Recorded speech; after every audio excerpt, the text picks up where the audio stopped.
આજે તારીખ 21/1/2024 રોજ ભાથીજી યુવક મંડળ વિરોધ ગામ દ્વારા ભાથીજી મંડળને 11મા વર્ષ પૂર્ણાહુતિ નિમિત્તે આજે વિરોધ ગામની અંદર ભવ્ય ભંડારો, મહાઆરતી અને શોભાયાત્રાનું આયોજન સરસ મજાનું થયું છે.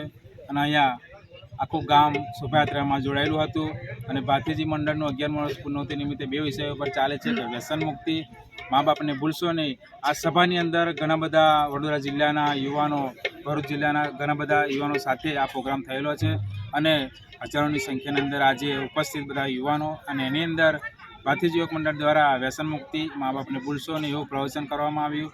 અને સમાજ માટે નવું કંઈ 2024ની અંદર એવી યોજનાઓ બનાવી કે સમાજને મદદરૂપ બનીએ અને સમાજની અંદર અમે કામ આવીએ, ગરીબ માણસોને, મા બાપ વગરની દીકરીઓને, એવું અમારે આગળનું પ્લાનિંગ છે.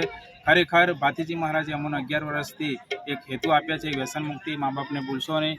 ખરેખર અમને ભાગ્યશાળી છે કે આવું અમને કાર્ય કરવાનું ગામે ગામ મળ્યું છે. એટલે હું ભાથીજી મહારાજને પ્રાર્થના કરું કે અમારા યુવાનો વ્યસન મુક્ત થાય, મા બાપની સેવા કરે. એ જ આજે આ દિવસે પ્રભુને પ્રાર્થના છે. જય ભાથીજી મહારાજ.